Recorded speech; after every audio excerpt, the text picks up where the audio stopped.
창세기 3장 14절부터 24절이고요. 1월 6일 화요일 본문입니다. 창세기 3장 14절.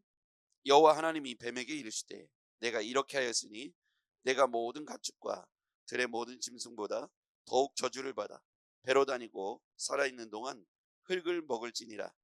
내가 너로 여자와 원수가 되게 하고 내 후손도 여자의 후손과 원수가 되게 하리니 여자의 후손은 내 머리를 상하게 할 것이요 너는 그의 발꿈치를 상하게 할 것이니라 하시고, 또 여자에게 이르시되 내가 내게 임신하는 고통을 크게 더하리니 내가 수고하고 자식을 낳을 것이며 너는 남편을 원하고 남편은 너를 다스릴 것이니라 하시고, 아담에게 이르시되 내가 내 아내의 말을 듣고 내가 내게 먹지 말라 한 나무의 열매를 먹었은즉 땅은 너로 말미암아 저주를 받고 너는 내 평생에 수고하여야 그 소산을 먹으리라. 땅이 내게 가시덤불과 엉겅퀴를 낼 것이라. 내가 먹을 것은 밭의 채소인즉 내가 흙으로 돌아갈 때에 얼굴에 땀을 흘려야 먹을 것을 먹으리니 내가 그곳에서 취함을 입었습니다. 너는 흙이니 흙으로 돌아갈 것이니라 하시니라. 아담이 그의 아내의 이름을 하와라 불렀으니 그는 모든 산자의 어머니가 됨이더라. 여호와 하나님이 아담과 그의 아내를 위하여 가죽옷을 지어 입히시니라. 여호와 하나님이 이르시되 보라, 이 사람이 선악을 아는 일에 우리 중 하나같이 되었으니 그가 그의 손을 들어 생명나무 열매도 따먹고 영생할까 하노라 하시고, 여호와 하나님이 에덴 동산에서 그를 내보내어 그의 근원이 된 땅을 갈게 하시니라. 함께요. 이같이 하나님이 그 사람을 내어 주시고 에덴 동산 동쪽에 그룹들과 두루 도는 불칼을 두어 생명나무의 길을 지키게 하시니라. 아멘. 할렐루야. 이번 한 주간도 주 은혜 안에서 기대가 되고 하나님의 은혜를 받을 것 생각하니 기쁘고 감사하고 우리에게 그 소망이 될 줄 믿습니다. 자, 오늘 말씀은요, 이제 심판과 저주에 대하여 말씀이 나옵니다. 하나님께서 왜 심판을 말씀하실 수밖에 없는지, 그들이 죄를 지었기 때문이죠. 그 죄의 내용은 불순종입니다. 그 불순종에 대해서 보면 17절, 아담이 이르시되 내가 내 아내의 말을 듣고 내가 내게 먹지 말라 한 나무의 열매를 먹었은즉 땅은 너로 말미암아 저주를 받고 너는 평생에 수고해야 그 소산을 먹으리라. 자, 저주와 수고에 관한 이야기가 나오는데 그 원인이 내게 먹지 말라 한 나무의 열매를 먹었은즉, 먹지 말라 하면 먹지 말았어야죠. 그렇죠? 먹지 말라, 이 다른 표현으로 하면 죄의 내용은 불순종입니다. 하지 말라는 건 하지 말아야 되는데 하게 된 원인이 바로 사단의 말을 귀 기울여 들었기 때문이죠. 여기서 보면 뱀이라고 하는데요. 자, 14절부터 한번 보겠습니다. 여호와 하나님이, 같이 읽어볼게요. 14절 시작. 여호와 하나님이 뱀에게 이르시되 내가 이렇게 하였으니 내가 모든 가축과 들의 모든 짐승보다 더욱 저주를 받아 배로 다니고 살아있는 동안 흙을 먹을지니라. 뱀은 저주를 받게 됩니다. 이 뱀은 사단 마귀요, 그 후에 계속해서 인간을 범죄케 하고 속이고 불순종을 유도했죠. 이 마귀의 뜻은 무엇입니까? 하나님과 우리 사이를 멀게 하는 것이죠. 우리와 하나님 사이를 떼어놓는 것이 마귀의 근본적인 목적입니다. 끊임없이 하나님과 함께 되었던 우리의 관계를 단절시키려고 하는 것이 사단의 목적이라는 거예요. 그래서 우리는 이 사단의 목적을 잘 알고 전략과 전술을 잘 이해하고 있어야 돼요. 사단이 늘 쓰는 방법은 우리와 하나님 사이에 멀어지게 하는 거예요.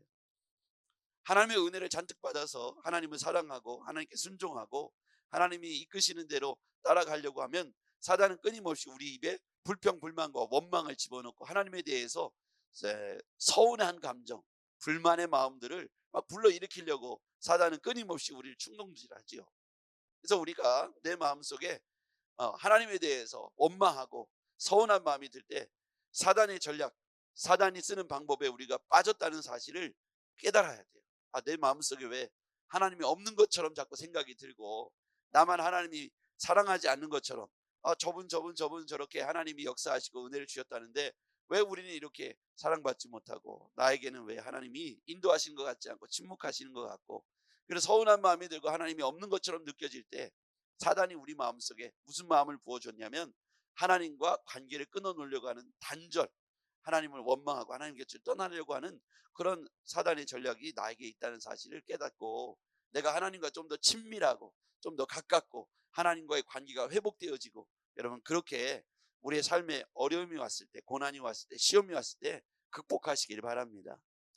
예, 뭔가 서운한 마음, 속상한 마음, 이런 걸 들어왔을 때 사단이 우리 가운데 하나님과 우리 사이를 멀어뜨리려고 하고 있구나. 자, 사단은 저주를 받았어요.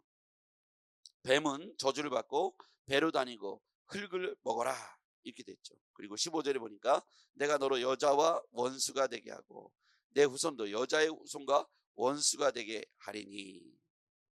교회와 교회, 그리고 여자의 후손 동그라미 치시고 누굴 말할까요? 예수님을 말하죠. 예. 예수님과 원수가 되게 하고 교회와 원수가 되게 할 것이다. 여자의 후손은 내 머리를 상하게 할 것이요, 예수님께서 사단을 진멸하시고 너는 그의 발꿈치를 상하게 할 것이다. 그래서 결국은 영적 전쟁이 시작되게 되죠. 그렇죠? 영적 전쟁이 시작되게 됩니다. 예수 그리스도께서 이제 이 뱀과 사탄 마귀 끊임없이 영적 전쟁을 치르게 되죠. 이후에도 계속해서 이러한 영적 전쟁은 끊어지지 않고 지금까지 이어지고 있습니다. 그 다음에요, 여자의 후손은 내 머리를 상하게 할 것이요 너는 그 발꿈치를 상하게 할 것이나. 16절 같이요, 시작. 또 여자에게 이르시되 내가 내게 임신하는 고통을 크게 더하리니 내가 수고하고 자식을 낳을 것이며 너는 남편을 원하고 남편은 너를 다스릴 것이니라 하시고. 아멘.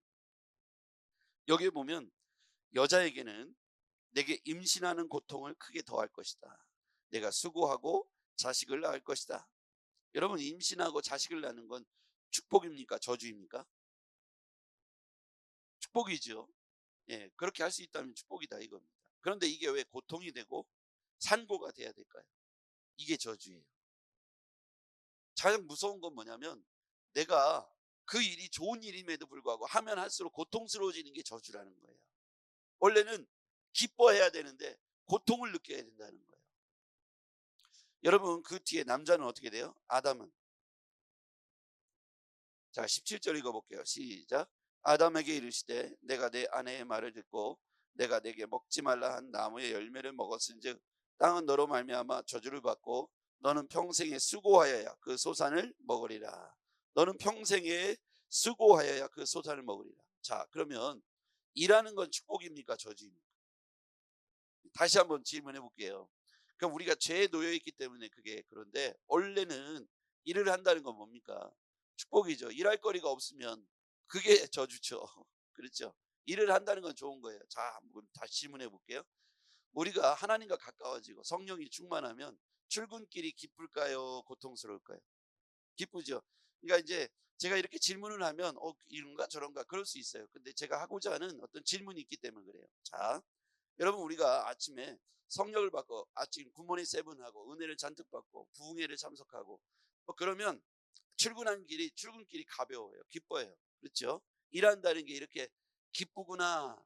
원래 하나님께서 우리에게 노동력을 주시고 일을 할 수 있다는 건 기쁜 거예요. 그런데 우리가 죄 아래 놓여 있고 고통을 겪게 되고, 그리고 죄에 올가매 있는 인생은 이제 노동이라는 것이, 이제 일한다는 것이 기쁨이 아니라 노동으로 바뀌는 거예요. 아이를 낳는다는 것은, 임신한다는 것은 축복이지만, 그런데 임신하고 산고를 겪음으로 인해서 그것이 고통이 되겠다는 거예요. 이게 바로 저주의 내용이라는 거예요. 그게 아니라면 예수님께서 지금 남자들에게 축복을 하고 계신 거잖아요. 근데 여기는 지금 심판의 결과로 그들에게 있어서의 노동이 수고로운 것이 되었다는 것이죠. 우리가 이 모든 것들이 죄의 결과라고 했어요. 이 죄는 아까 말했던 불순종이라고 했어요. 내게 먹지 말라. 17절에 아담에게 이르시되 내 아내의 말을 듣고 내가 내게 먹지 말라는 나무의 열매를 먹었은즉. 먹지 말라, 이게 바로 불순종이죠. 순종했더라면 어떻게 됐을까요? 여러분 뭐 많은 변화가 있었겠지만 순종했으면 여기 나와 있는 저주를 받지 않고 이게 복이 됐겠죠. 예. 그렇게 따지면 애를 낳는 것도 하나도 안 아프고 순풍하고 애를 낳았겠죠. 일하는 것도 맨날 즐거워서 땀을 흘리면서 기쁨을 하겠죠. 그 죄, 그 죄로 말미암아 그 심판의 결과로 어떻게 되었습니까? 23절, 24절 시작. 여호와 하나님이 에덴 동산에서 그를 내보내어 그의 근원이 된 이 땅을 갈게 하시니라. 이같이 하나님이 그 사람을 쫓아내시고 에덴 동쪽 동산의 동쪽에 그룹들과 두루도는 불칼을 두어 생명나무의 길을 지키게 하시니라. 여기에서 키워드 두 개를 볼게요. 에덴 동산에서 그를 내보내어, 내보내다, 거기 동그라미 치시고요. 24절에 보니까 하나님이 그 사람을 쫓아내시고, 쫓아내시다, 내보내고 쫓아내시다. 이유는 아까 뭐라고 했어요? 불순종. 먹지 말라는 거 먹지 말아야 되는데, 그럼 여러분 우리가 하지 말라는 거 하지 말아야 되잖아요, 그죠? 예. 하지 말라고 하는 애들이 할 때는요, 몰래 이렇게 눈치를 보잖아요. 살짝 눈치를 보잖아요. 누가 있나 없나, 이렇게 누가 이렇게 있나 없나 눈치 볼 때는 좋은 일일까요, 나쁜 일일까요? 보통 좋은 일을 할 때는 누가 있나 없나 봐주기를 원해서 있을 때 하는데, 이렇게 뒤돌아보고 볼 때는 항상 눈동자가 불안하고 다른 사람의 타인을 의식할 때는 죄를 지으려고 하는 거잖아요. 그렇죠? 하지 말라는 일을 할 때 주로 그럽니다. 우리 애들 키워볼 때 어렸을 때 보면 하지 말라는 짓을 할 때는 애가 티가 나요. 그렇죠? 부모의 눈치를 보고 문을 슬쩍 열어보고 부모가 자고 있나 안 자고 있나, 부모가 오시나 안 오시나 이렇게 열어볼 때는 빨리 오셨음이 아니라 안 오신 걸 확인하는 거잖아요. 우리도 그런 것 같아요. 이 예수님이, 우리가 죄질 땐 예수님이 좀 안 왔으면 좋겠고 모른 척 해줬으면 좋겠는데, 문제는 말입니다, 예수님이 없는 데가 없고 안 계신 데가 없고 모르시는 것이 없다는 게 큰 문제이죠. 그렇죠? 우리가 하나님을 속이려고 사람을 되돌아보고 사람은 속일지언정 하나님을 속일 수 없다는 게 가장 큰 문제입니다. 그러므로 우리는 완벽하게 하나님을 속일 수 없기 때문에 철저하게 하나님이 하라는 것 잘하면 복이 될 것이고 하지 말라는 것 안 하면 복이 될 것입니다. 쓸데없는 짓 해가지고 쫓겨나고, 그렇죠? 누려야 될 것을 누리지 못하고, 애를 낳는 게 기쁨이 돼야 되는데 애 낳을 때마다 무서워하고, 일을 하는 게 기쁨이 되는데 출근할 때마다 힘들어하고, 오늘 성경에 그것을 말하는 거예요. 밭에 나가면서 즐거움이 되고 직장에 출근하면서 즐거움이 되고, 이게 바로 하나님과의 관계가 회복되어지면 그런 일들이 생기더라는 거예요. 하나님과의 관계가 회복되기를 바랍니다. 우리가 누릴 수 있는 하나님의 전적인 은혜가 있어야 합니다. 여러분, 우리가 누리고 산다는 것은 전적 하나님의 은혜입니다. 우리가 내보내지고 쫓겨난 이유는 하나님과의 관계가 단절되어지기 때문이죠. 그러면 우리는 이제 축복의 땅을 회복해야겠습니다. 다시 이 축복의 땅, 에덴 동산을 회복하려면 결론적으로 얘기하면 하나님이 하라는 걸 잘하고 하나님이 하지 말라는 것 하지 않고, 그럼 하라는 게 뭡니까? 너는 내게 부르짖으라, 응답하겠고 크고 비밀한 일을 보여줄 것이다. 그러니까 우리는 열심히 하나님을 예배하고 하나님께 간구하고 하나님의 말씀을 전하고 그의 나라와 그의 의를 구하고, 여러분 우리가 하나님 앞에서 해야 할 일이 많이 있겠지만 예배자의 자리에 서시길 바랍니다. 하나님을 예배할 때 하나님께서 우리를 기뻐하십니다. 하나님이 하라는 것을 할 때 하나님이 우리를 지지하십니다. 하나님의 마음을 시원케 해드리는 자가 되는 것이죠. 근데 오늘 본문에 나와 있는 대로 먹지 말라는 것을 먹었을 때는 하나님과 관계가 단절되어지고 내보내지고 쫓겨내지는 거예요. 약속의 땅, 축복의 땅을 누릴 수 있음에도 불구하고, 더 큰 걸 누릴 수 있음에도 불구하고, 온전하고 근원적인 복을 누릴 수 있음에도 불구하고, 그 근원적이고 온전한 복은 하나님과의 관계, 하나님이 주시는 그 영토 안에서 누릴 수 있는 모든 것이 가능한 은혜이죠. 근데 이게 완전히 깨지고 단절되고 쫓겨나 버리면 지엽적이고 국소적인 것, 조만한 것, 요거 하나를 얻고자 근원적인 복을 잃어버리는 게 우리 인간이라는 거예요. 그 선악과 하나 먹고자 해서 모든 것을 잃어버린 것처럼 우리와 하나님 사이의 관계가 단절되어지면 돈도 건강도 우리가 누릴 수 있는 모든 것들도 고통스럽게 바뀌는 거예요. 그러므로 여러분, 가장 샘 근원이 무엇인지를 깨달아야 됩니다. 우리 인생의 문제를 해결할 수 있는 근원적인 문제는 하나님과의 관계에 달려있음을 믿으시기 바랍니다. 이 하나님과의 관계를 회복할 수 있는 건 뭐냐면 순종이에요. 하라는 거 잘하면 돼요. 하지 말라는 거 안 하면 됩니다. 먹지 말라 하면 안 먹으면 되는 거죠. 열심히 하나님이 기뻐하시는 그 일을 오늘도 하시기를 바랍니다. 그러면 하나님께서 우리에게 약속하신 그 복을 누리게 할 것이고 회복시켜 주실 줄 믿습니다. 하나님의 형상이 우리 얼굴 안에 있다 그랬어요. 그럼 여러분, 우리 하나님의 형상을 회복했으면 좋겠어요.